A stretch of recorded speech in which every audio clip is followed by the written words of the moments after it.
The scent of old paper and decaying leather, usually a comfort, was a suffocating shroud around Grace Hayes.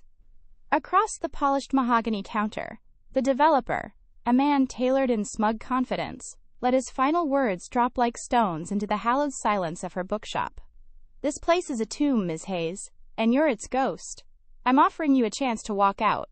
Refuse, and I'll have this building condemned and bulldoze it with you still inside. Your principles won't pay for the rubble." He smiled, a cold, precise gesture that held no warmth, only the certainty of his power. He saw her not as a person, but as a minor obstacle on a city map, an inconvenience to be erased. She stood frozen, his humiliation clinging to her skin like the city's damp chill, her world shrinking to the space between one breath and the next. But his shadow in the deepest corner of the shop held a different kind of judgment, and stillness that absorbed all sound. And if you watch until the end, you will understand how one silent observer can rewrite a person's entire destiny. Subscribe now and tell us in the comments what you believe is worth fighting for. Grace Hayes, at 29, was the last guardian of a legacy etched in ink and bound by thread. For 7 years since her father's passing, she had been the sole proprietor of Hayes & Sons Booksellers, a name that felt heavier each day. She moved through the world with a quiet resilience, her gestures small but deliberate, her posture a silent refusal to bend to the pressures that threatened to fracture her. Her life was a meticulous routine of dusting forgotten histories and balancing ledgers that bled red ink. In her eyes there was a deep-seated weariness, a solitude so profound it seemed to have settled into her very bones, yet beneath it lay an unyielding core of integrity, the only inheritance she had left to protect. The shop itself was an anachronism, nestled on a gaslit street in Boston's Beacon Hill. Outside, the city roared with ambition and progress, but inside, time was measured by the slow turning of a page. Motes of dust danced in the slivers of light that pierced the tall, narrow windows, illuminating the spines of books that held the whispers of centuries. The air was thick with the history of every person who had ever sought refuge within its walls. For Grace, the gentle creak of the floorboards and the distant hum of traffic were the only companions in her quiet vigil. It was her sanctuary, but as the debts mounted, its towering shelves began to feel less like a fortress and more like the walls of a beautifully crafted cage. The developer was merely the latest voice in a chorus of pressures that had been closing in on her for months.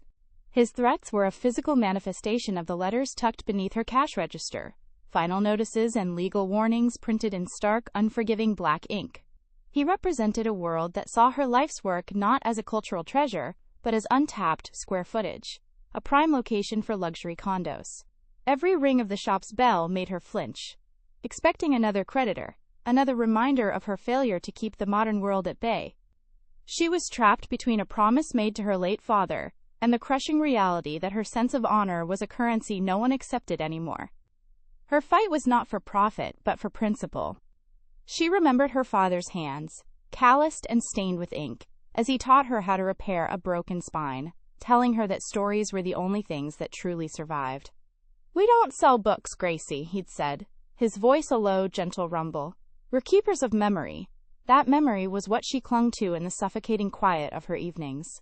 To sell the shop would be to sell his ghost, to admit that his ideals had no place in this cold, transactional world. Her defiance was not loud or dramatic.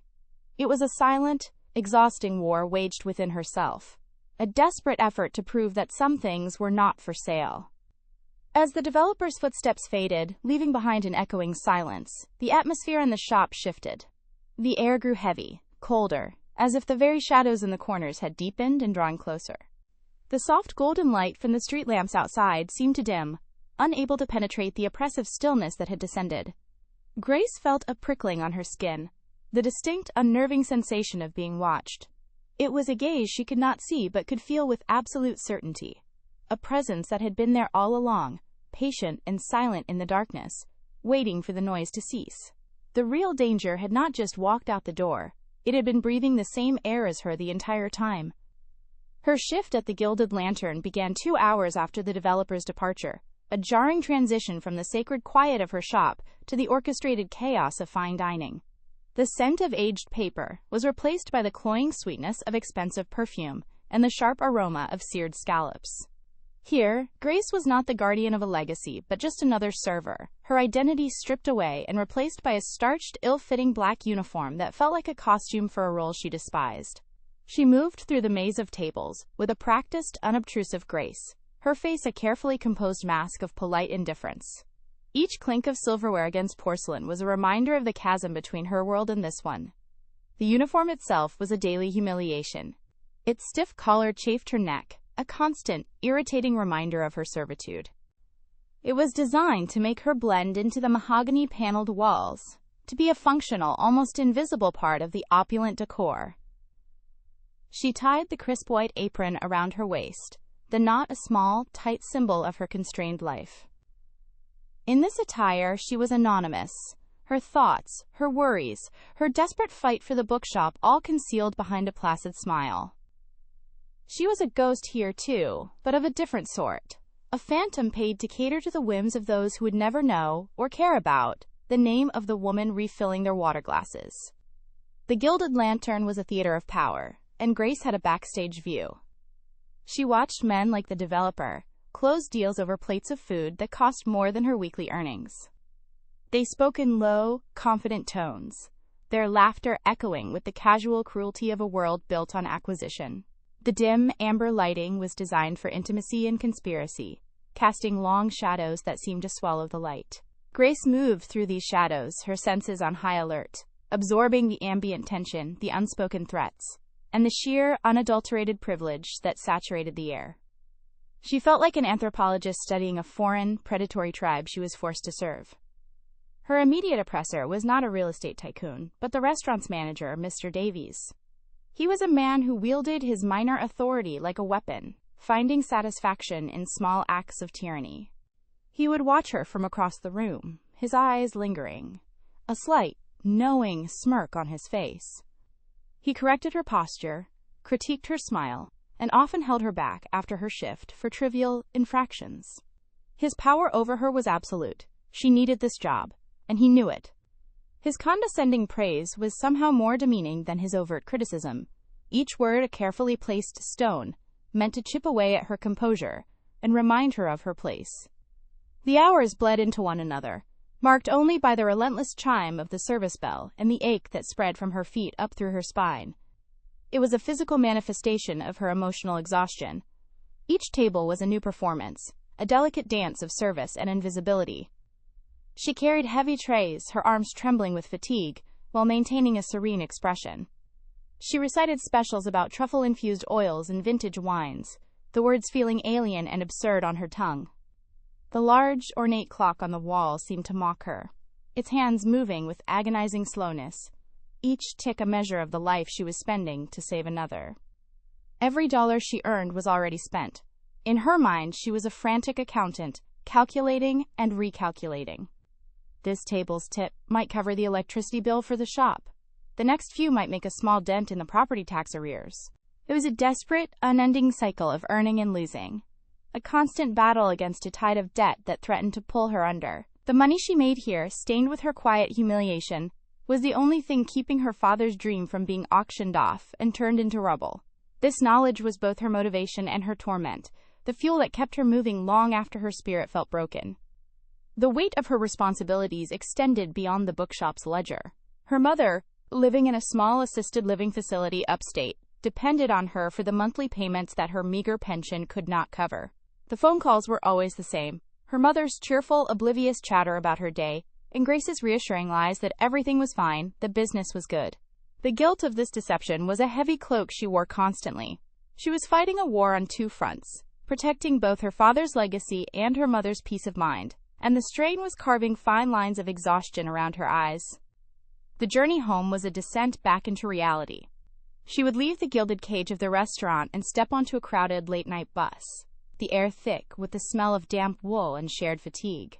Surrounded by strangers, she felt her solitude more acutely than ever. She would stare out the window at the blurred city lights, watching the sleek, dark cars of the wealthy glide past.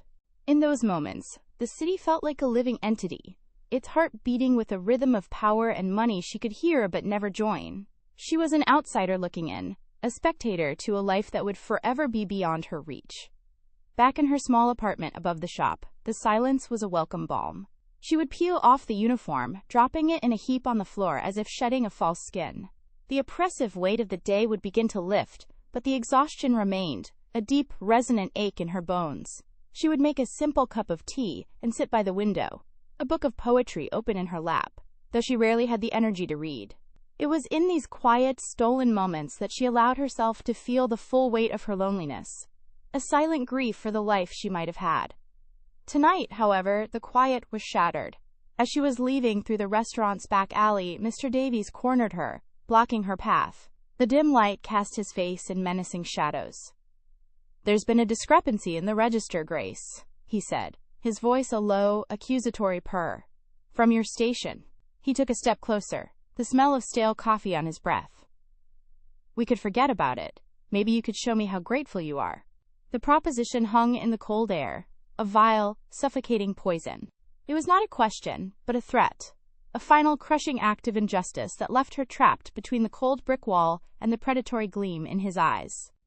A shift in the atmosphere was the only warning she received. It was not a sound, but a sudden, profound absence of it. The distant city hum seemed to mute, the dripping of a nearby pipe ceased, and even the air itself grew still and cold, as if holding its breath.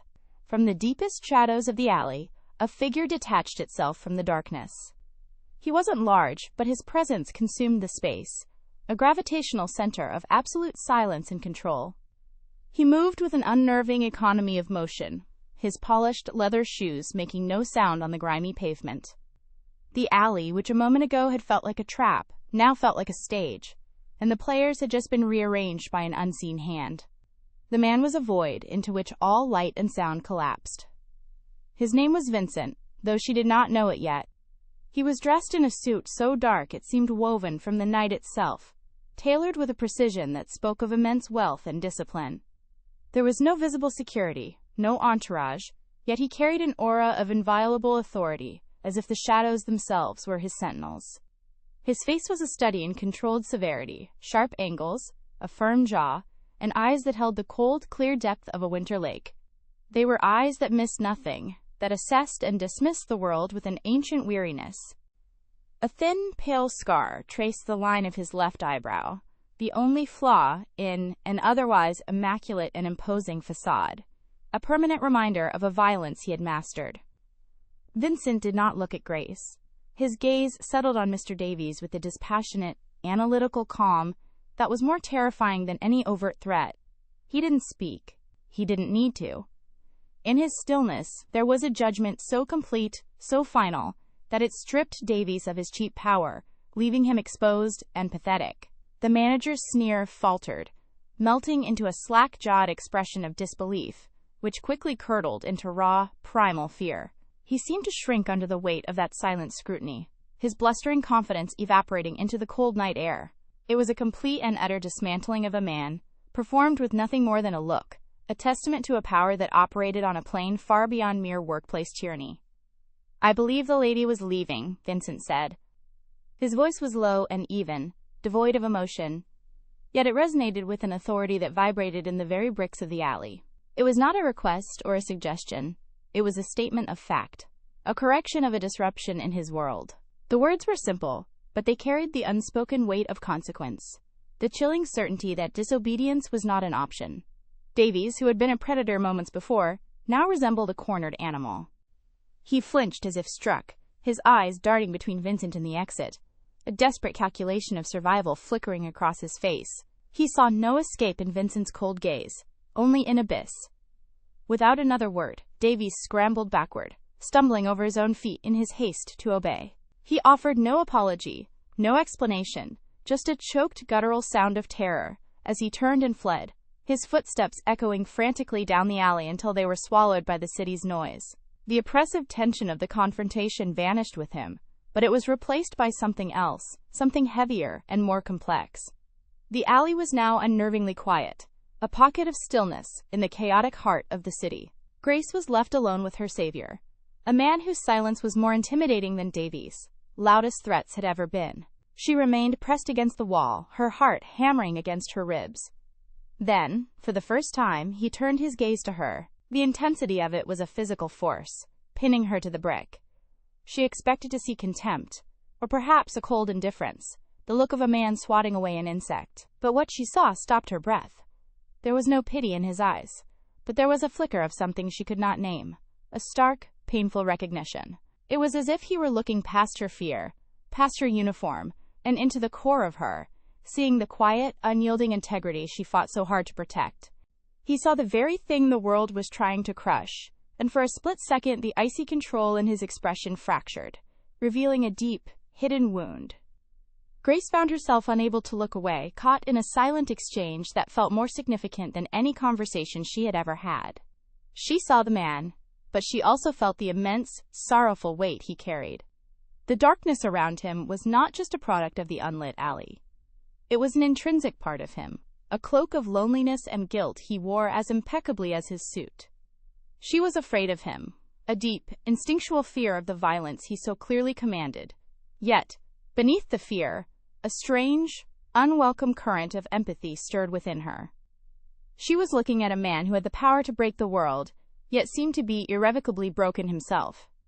He took a single, deliberate step toward her, and she flinched, a small, involuntary movement. He stopped immediately, a flicker of something unreadable in his eyes.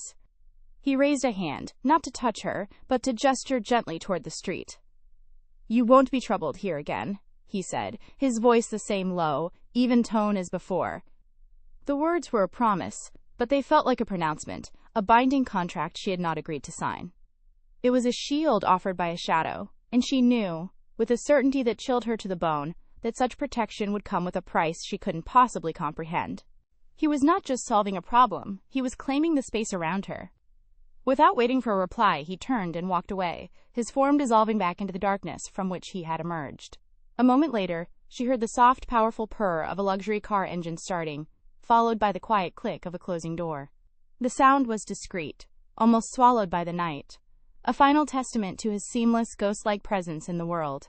He was gone, leaving behind only the profound silence and the lingering scent of expensive wool and cold night air.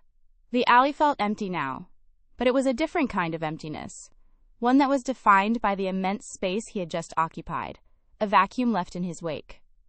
Grace stood there for a long time, her back pressed against the cold, damp brick, the chill seeping into her bones. Her body was trembling, not from the cold or from the lingering fear of Davies, but from the aftershock of Vincent's presence. He had rescued her from a petty tyrant, only to expose her to a power far more absolute and terrifying. The memory of his eyes, of that brief, shocking moment of recognition, was burned into her mind. She felt as though a thread had been tied between them in that alley, an invisible, unbreakable line, connecting her quiet world of books and principles to his universe of silent commands and shadowed violence. Her life was no longer her own. The days that followed were a steady and haunted normalcy. Grace returned to her routines, the dusting of shelves and the serving of dinners, but a new, hyper-aware frequency hummed beneath the surface of her life. The world seemed altered, its edges sharpened. She would catch the glint of a dark sedan parked across the street from her shop, its windows tinted to an opaque obsidian black, only for it to be gone when she looked again. It was never there long enough to be a certainty, just a fleeting impression, a ghost in her peripheral vision. She told herself it was paranoia, a side effect of the alley's trauma, but a deeper instinct knew it was the quiet, patient orbit of Vincent's world encroaching upon her own. His protection was silent but absolute. At the Gilded Lantern, Mr. Davies was simply gone. No explanation was given. His position was filled by a harried but professional woman who barely noticed Grace. The developer's calls ceased. The threatening letters stopped arriving. The suffocating pressure that had been crushing her for months evaporated overnight, leaving an unnerving, echoing void in its place. This absence of threat was more unsettling than its presence had been. It was a peace she had not earned, a silence purchased by a man whose currency was violence. She was living in a bubble of safety he had created, and she had no idea how fragile its walls were, or what they might cost her. He appeared at the bookshop a week later, on a Tuesday evening when rain was streaking down the tall windows, blurring the gaslights on the street outside into soft golden halos. The bell above the door chimed softly, a sound so familiar it was part of her heartbeat, yet this time it sent a jolt of electricity through her. He stood there, shaking the rain from his dark wool coat, his presence instantly consuming the quiet, comfortable space. He did not seem to belong among the scent of old paper and ink. He was an element of the storm that had found its way inside, bringing the cold, the dark, and the scent of the wet city pavement with him. He moved through the narrow aisles with a slow, deliberate grace, his gaze sweeping over the spines of the books not with a reader's curiosity, but with the assessing eye of a man cataloging a foreign territory. Grace remained behind the counter, her hands gripping the worn wood, her knuckles white. She felt like a specimen under a microscope, every beat of her heart, every shallow breath, exposed to his unnervingly calm scrutiny. He stopped in the poetry section, his back to her, and a long, heavy silence stretched between them, punctuated only by the soft drumming of the rain against the glass and the frantic, silent pulse in her own throat. He pulled a thin, worn volume from the shelf, the very collection he had purchased that first night. He didn't open it. He simply held it, his long fingers resting on the faded blue cover, his thumb tracing the embossed title. The gesture was strangely intimate, a private communion with a shared past she hadn't known existed until the developer's threat. It was a piece of their childhood, a relic from a time before he became whatever he was now, and she was the keeper of a memory he had seemingly come to reclaim. The sight of his hand on that familiar book was a paradox, a moment of profound gentleness from a man whose very existence was a threat. "My father read this to me," she heard herself say, her voice a near whisper, breaking the spell of silence. It was a reckless offering, a piece of herself she hadn't intended to give. He turned his head slightly, not enough to meet her eyes, but enough for her to see the hard line of his jaw. He said poetry was the only honest way to describe the world. The words hung in the air, a fragile bridge of truth built across a chasm of secrets and fear. She was testing him, trying to find the boy from the next block within the cold, imposing man who stood before her, wondering if any part of him still remembered what honesty felt like. Vincent didn't respond immediately. He slid the book back into its place on the shelf, the sound a soft, definitive thud. Then he turned to face her fully, and the full force of his gaze washed over her. The coldness was still there, but beneath it she saw a flicker of something raw and unguarded, a deep, resonant sorrow. "Your father was a good man," he said, his voice low and even. The words were a quiet eulogy, a simple statement of fact that held the weight of a lifetime of observation. He had known her father. He had watched her life from a distance she was only now beginning to comprehend. The invisible thread between them was older and deeper than she had ever imagined. She spent her nights researching his name, piecing together a fractured mosaic from hushed rumors and old news clippings. The name Vincent Moretti was a ghost in the city's archives, linked to a powerful family that had faded from public view a decade ago after a brutal internal war. He was the sole survivor, the heir who had vanished only to return as a myth, a silent power broker who operated from the shadows. The stories were of ruthless efficiency, of rivals who disappeared, of a cold, strategic mind that had consolidated all power into his own hands. Each word she read was a stone, building a wall of fear around the man she had seen holding a book of poetry. This knowledge created a violent conflict within her. Her moral compass, the unshakable foundation of her identity, screamed at her to run. He was a killer, a criminal, a man whose world was built on suffering and fear. Yet her memory betrayed her. She would recall the look in his eyes in the alley, that shocking moment of shared humanity. She remembered the way he spoke of her father, with a quiet reverence that felt genuine. She was caught in an impossible emotional crosscurrent, repelled by the monster the world saw, yet drawn to the wounded man she sensed was hidden deep inside him. The fascination was a dangerous, seductive poison. He, in turn, began to break his own rigid codes of conduct. He would appear at the Gilded Lantern, always seated in a discreet corner booth, always alone. He never requested her section, but the manager, with a new and profound respect, always assigned her to his table. Serving him was an exercise in supreme control. Her hands would tremble as she poured his wine, her voice would feel tight as she recited the specials. He rarely spoke, but his eyes followed her every move. The space between them crackled with an unspoken tension that was both terrifying and intoxicating. A silent conversation played out in the space of a glance, or the brief brush of her hand as she cleared his plate. During these strange, ritualistic dinners, she began to see the cracks in his armor. She noticed the way his hand would clench into a fist when he thought no one was looking, a sign of some constant, internal battle. She saw the profound weariness in his eyes when he stared out the window at the city lights, a loneliness that mirrored her own. He was a king in a self-imposed exile, surrounded by immense power but utterly alone. She realized he wasn't coming to the restaurant for the food. He was coming for the quiet order of her world, a brief respite from the chaos of his own. He was watching her, but perhaps he was also trying to remember how to feel. The physical space between them seemed to shrink with each encounter. One evening, as she reached to refill his water glass, another server bumped into her, causing her to stumble forward. Vincent's hand shot out, his reflexes impossibly fast, his fingers wrapping around her wrist to steady her. His touch was not forceful, but it was firm, a brand of warm, solid strength against her skin. The contact lasted only a second, but it sent a shockwave through her entire body. It was the first time they had truly touched since that fleeting brush of fingers in the shop, and the sensation was overwhelming, a jolt of pure, unadulterated electricity. She pulled back as if burned, her heart hammering against her ribs. "I'm sorry," she whispered, her voice breathless. He simply retracted his hand, his expression unreadable, but she saw it. A flicker of something in the depths of his eyes, a momentary loss of his legendary control. The air thickened, charged with a new and dangerous intimacy. The accidental touch had broken an unspoken rule, an invisible barrier that had kept them in their separate orbits. Now, they had collided, and the consequences of that impact were terrifyingly unclear. For the rest of the night, she could feel the phantom heat of his grip on her wrist. He was both her protector and her greatest danger. She was safe from the petty tyrants of the world, but she had become a point of interest in a world far more lethal. She was a curiosity, an anomaly in Vincent Moretti's life, and she knew that in his universe, anything he valued became a target. Her integrity, the very quality that drew him to her, was a liability. It made her predictable, vulnerable. She was a woman who lived by a code of ethics in a world governed by men who had none. Her light did not just attract him.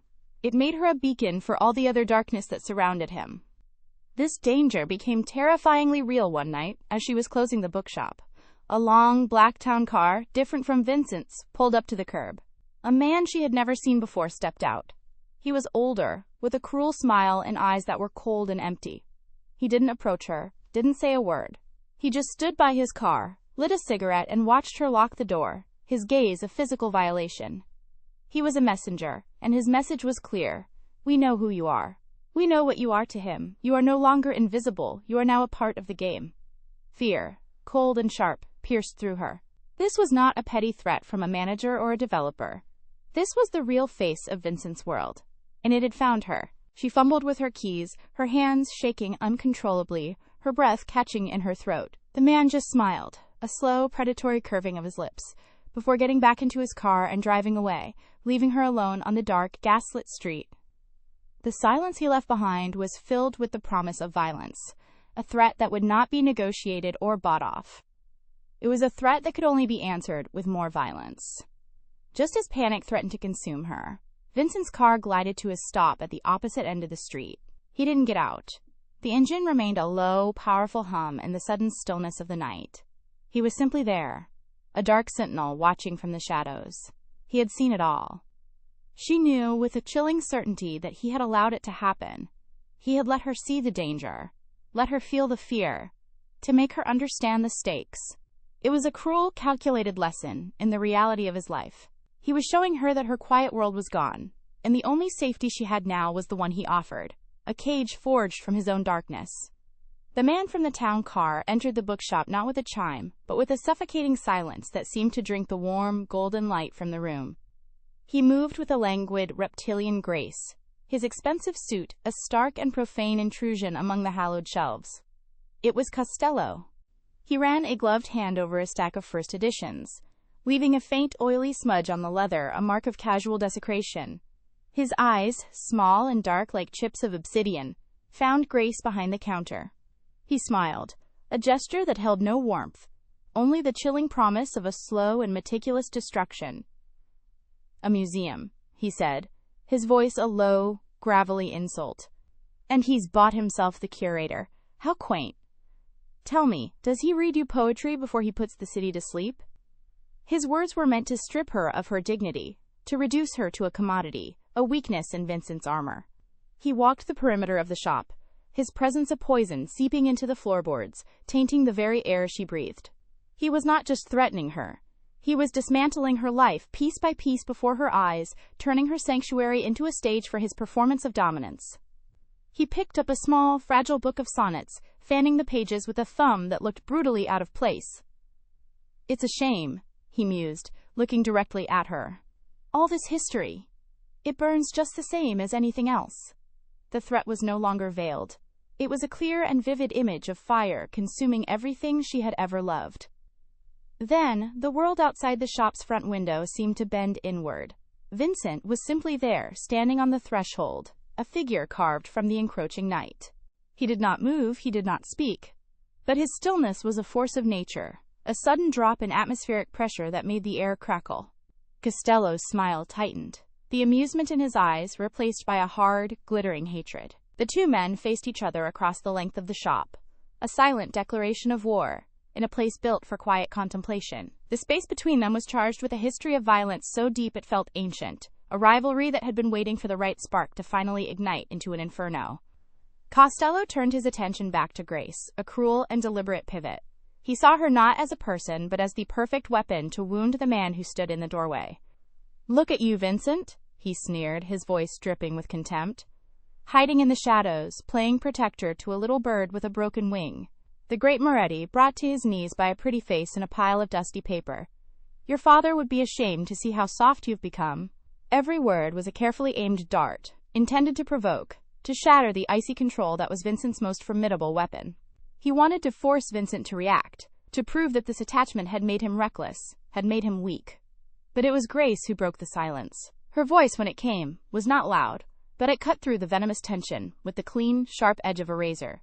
"He's not soft," she said, her gaze locked on Costello, her fear transmuted into a cold, clear fire. "He remembers what it is to be human. That's a language you've clearly forgotten how to speak." It was a shocking act of defiance, a transgression against the cardinal rule of survival in their world. Stay silent, stay invisible. She was no longer a pawn. In that moment, she defended the one man she should have been terrified of, seeing not the monster, but the fractured soul he fought to conceal. She had just signed her own death warrant to protect his. The declaration hung in the air, stunning both men into a split second of disbelief. Costello's face contorted in a mask of pure rage. The insult, coming from her, was more than he could bear. He dropped the book and lunged toward the counter, his hand raised not to strike but to grab her. But he never reached her. Vincent moved with a speed that was not human. It was the blur of a striking predator, a silent, lethal explosion of motion. There was no gunshot, only a series of sickening, muffled sounds as he drove a thin, dark blade into Costello's side. Once, twice, 3 times. It was not a clean, professional hit. It was a frenzied, personal act of annihilation, a brutal and absolute erasure of a threat. Costello collapsed onto the antique Persian rug, a grotesque heap of expensive wool and dying ambition. A dark stain began to spread across the intricate patterns. The scent of blood, coppery and sharp, mixing with the familiar, comforting smell of aging paper and leather. The silence that fell was profound, a vacuum left in the wake of shocking violence. The sacred quiet of her shop had been irrevocably shattered, desecrated by an act she had provoked. She stared at the body, then at Vincent, seeing not a savior but a man who had just unleashed the very darkness she had sensed in him all along, and he had done it to protect her. He stood over the body, his chest heaving, his hand still clenched around the hilt of the blade. When he finally looked up at her, his mask of cold control was gone, shattered into a million pieces. In his eyes, she saw not the satisfaction of a victor, but a raw, agonizing vulnerability. It was the look of a man who had just revealed his most monstrous and most human self in the same instant. He was horrified, not by the killing, but by the fact that she had been there to witness it. He had just confirmed her worst fears about him, yet, in doing so, had proven that his connection to her was real, a truth more dangerous than any rival. Slowly, as if moving through water, he took a step toward her. His hand, slick with blood, reached out, not to harm her, but as if seeking an anchor in the storm he had unleashed. He stopped, just short of touching her, his fingers trembling. In that tremor she saw everything, The years of disciplined violence, the iron-willed control, all of it undone by a single protective impulse. She did not flinch. She did not scream. She simply held his gaze, and in her eyes, he saw not revulsion, but a devastating, sorrowful understanding. She had seen the killer, and she had not looked away. It was an acceptance that broke him more than any judgment ever could. The spell was broken by the distant wail of a siren, a sound from a world that no longer existed for them. Vincent finally let the blade fall from his hand, the clatter against the floorboards unnervingly loud in the tomb-like silence. He looked from the body on the floor to her face, the reality of his transgression crashing down upon him. He had not only murdered a rival in the open. He had destroyed her sanctuary, dragged her into his abyss, and bound her to him with an act of violence. "Grace," he said, his voice a raw, broken whisper she had never heard before. "We have to go. Now." And in that moment, she knew her old life was over, its final chapter written in blood, on the floor of her father's shop. The drive was a blur of slick, rain-washed streets and the rhythmic sweep of the windshield wipers, each pass a futile attempt to clear a world that had become irrevocably distorted. They sat in the hermetic silence of his car, a space so quiet she could hear the frantic, unsteady beat of her own heart. The scent of blood, faint but undeniable, clung to him, a ghost in the luxurious leather interior. Grace stared straight ahead, the image of Costello's collapse replaying in her mind's eye, a horrific, silent film. She hadn't screamed, hadn't cried. A strange, cold calm had settled over her, the profound shock of a soul that has witnessed the absolute end of one world and the violent birth of another. Vincent's hands were steady on the wheel, his profile a mask of stone, but she could feel the contained tremor of the storm that still raged within him. He took her not to a safe house, but to the penthouse suite of a glass-and-steel hotel that pierced the city's skyline, a place of anonymous, sterile luxury. It was a gilded cage, miles above the gaslit street she had called home. He stood by the floor-to-ceiling windows, his back to her, a dark silhouette against the glittering, indifferent lights of Boston. "You can't go back," he stated, his voice stripped of the raw emotion she had heard in the shop, now returned to its familiar, chillingly controlled register. "The shop is a crime scene. Your life there is over." It was not an apology or a comfort. It was a clinical assessment, a severing of her past performed with the precision of a surgeon. He was erasing her, he explained, to keep her safe. He was burying Grace Hayes so that some other woman might live. He placed a single unmarked keycard on the marble countertop. "Everything you need will be provided. A car will be waiting downstairs in 1 week. It will take you anywhere you want to go. Do not contact anyone from your old life. Do not try to find me." Each sentence was a nail hammered into the coffin of her former existence. He turned to leave, pausing at the door for a fraction of a second, his hand on the handle. She wanted to scream, to demand answers, to ask him why, but the words were frozen in her throat. She saw the immense, crushing weight in the set of his shoulders, the posture of a man retreating into a self-imposed exile. Then he was gone, and the heavy, soundproofed door clicked shut, leaving her in a silence that was more deafening than any siren. The days that followed bled into one another, marked only by the shifting light across the expensive, impersonal furniture. Grace spent hours by the window, a silent observer of a city that was no longer hers.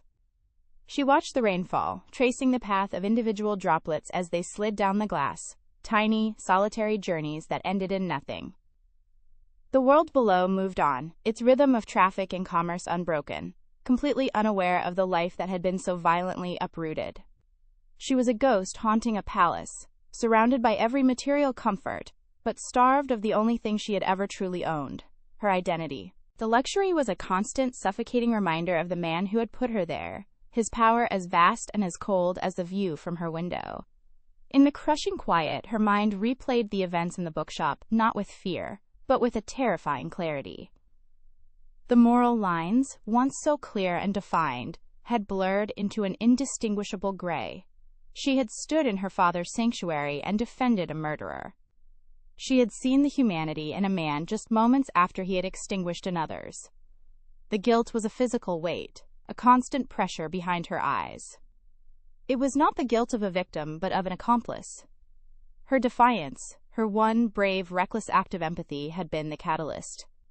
She had seen the darkness in him and, instead of recoiling, had stepped forward to shield it. That single choice had made her complicit, binding her conscience to his in a way she could never hope to unravel. She could only imagine the world he had returned to, the one he had shielded her from. While she sat in her silent, sterile tower, he was descending back into the abyss. She pictured him moving through shadows, his face once again an unreadable mask of control, erasing the evidence of his emotional transgression. He would be dealing with the fallout of Costello's death, a move that was messy, personal, and would have sent shockwaves through the city's underworld. He was fighting a war on two fronts, one against his rivals and a far more brutal one against the memory of her face watching him, the memory of the humanity she had briefly unearthed. He had pushed her away not just to protect her from his enemies, but to protect himself from her. A week passed, then two. The car he had promised never came, and no message arrived to explain its absence. The silence from him was absolute, a deliberate and complete withdrawal. The ticking of the ornate clock on the wall became her tormentor, each second a measure of her suspended life. She was a prisoner of his protection, held captive by a promise he seemed to have forgotten. She realized this was part of her erasure. He was giving her time, letting the trail go cold, allowing the ghost of Grace Hayes to fade completely from the world. The emptiness he left behind was a physical presence in the room, a phantom limb she kept reaching for, a constant ache for a connection that had been forged in trauma and then brutally severed. One evening, a small, plainly wrapped package was left outside her door by the hotel staff. There was no note, no sender. Inside, nestled in tissue paper, was the thin, worn volume of poetry he had purchased from her shop on that first night. Its blue cover faded with age. Her breath caught in her throat. It was not an apology, and it was certainly not a love letter. It was a final, silent acknowledgement, a relic from a shared history he could not bring himself to discard completely. It was a testament to the fact that, in his cold, calculated world of violence and power, the memory of her, of the bookshop, of the boy he once was, still held a tangible weight. It was a cruel and beautiful gesture, a single thread of connection in an otherwise empty void. The book in her hands became an anchor. The initial shock and paralyzing grief began to recede, replaced by a quiet, steely resolve. The pain did not disappear, but it transformed, sharpening into a profound and sorrowful lucidity. She finally understood. Vincent was not a man to be saved. He was a force of nature, a storm she had been caught in, and his act of violence had been as instinctual as a lightning strike. Her empathy for him had not been a mistake, but it had been naive. She now saw the full, tragic scope of his existence. A man of immense power trapped in a prison of his own making. A king who could control a city but could not escape the ghosts of his own past. She stood by the window, the book of poetry resting on the sill, and looked down at the city lights. She was no longer waiting for him. She was no longer a victim waiting to be rescued or a ghost haunting a room. She was a woman who had seen the deepest parts of a man's soul and had survived. She had lost her past, her name, her sanctuary, but she had gained a devastating understanding of the world and her own capacity to endure within it. The silence he left behind was no longer an absence, but a presence, a hollow space shaped exactly like the man who had carved it out of her life. 6 months later, Grace was living under a different name in a city where the sky felt wider and the history was not her own. She worked as a librarian, a role that felt like a natural evolution, a quieter, more anonymous version of her past life. She had used the money Vincent had left in a silent, untraceable account to build this new existence, a fragile piece constructed from the ashes of her old one. She moved with a newfound grace, a quiet strength that was no longer about defiance but about endurance. The vulnerability was still there, a fine, invisible tremor beneath the surface, but it was now tempered with a wisdom that only comes from having looked into the abyss and chosen to walk away, forever changed by the reflection she saw there. The news reached her not as a headline, but as a whisper on the wind. An article about Boston's philanthropic revival mentioned a massive, anonymous donation that had saved dozens of the city's historical landmarks from demolition, including a small gaslit street in Beacon Hill. The endowment was established to protect cultural sanctuaries, places of quiet and memory. There was no name attached, only a reference to a reclusive benefactor. Grace knew. It was his penance, his attempt at reconstruction. He was not just erasing the bloodstain from her father's rug. He was trying to rebuild the very principles he had been forced to desecrate. A silent, desperate effort to honor the world she had represented. The only way he knew how. The reunion happened on a cold autumn afternoon in the hushed halls of the Museum of Fine Arts. She was standing before a painting of a storm-tossed sea, lost in the chaotic beauty of the brushstrokes, when she felt it, that familiar sudden drop in atmospheric pressure, the feeling of a presence that commands the very air around it. She turned slowly, her heart a steady, heavy drum, not with fear, but with a sense of profound inevitability. There he was, across the expansive marble gallery, standing alone before a statue of a fallen warrior. He looked thinner, the lines around his eyes carved deeper, the weight of his solitary kingdom a visible burden on his shoulders. He was not looking for her. He was simply existing in his own quiet corner of the world. Then, as if drawn by the sheer force of her gaze, he lifted his head. Their eyes met across the silent, echoing space. It was a collision of two lifetimes, a conversation that spanned everything and nothing, all in a single, breathless moment. There was no shock in his expression, only a deep, weary recognition. He saw that she had survived, that she had bloomed in the quiet soil he had provided. And she saw him, truly saw him, stripped of the violence and the power, a man forever bound to his past, his one act of love a sentence to a lifetime of solitude. In her gaze, there was no accusation, no fear, only a devastating and final acceptance. It was a silent absolution, a forgiveness he had never asked for but so desperately needed. He gave a single, almost imperceptible nod, a gesture of profound and final farewell. It was an acknowledgement, a release, a severing of the last invisible thread that bound them. Then he turned and walked away, his figure receding until he was just another shadow, swallowed by the museum's grand archways. He did not look back. He was honoring the distance, his final act of protection, not to shield her from his enemies, but to shield her from himself. Grace remained where she was, a single, warm tear tracing a slow path down her cheek, a quiet baptism marking the end of a war she had not known she was fighting. The storm had finally passed, leaving a devastating and beautiful calm in its wake. She was free, but she knew a part of her soul would forever be shaped by the space he had carved out of it, a quiet echo in a life of peace. If this journey into the heart of light and darkness resonated with you, if you believe in the kind of redemption that is felt but never spoken, then join our community. Like this story, share it with someone who understands the weight of a single meaningful glance, and subscribe for more tales that dare to find humanity in the most unexpected places. Tell us in the comments below what you believe his final gesture truly meant.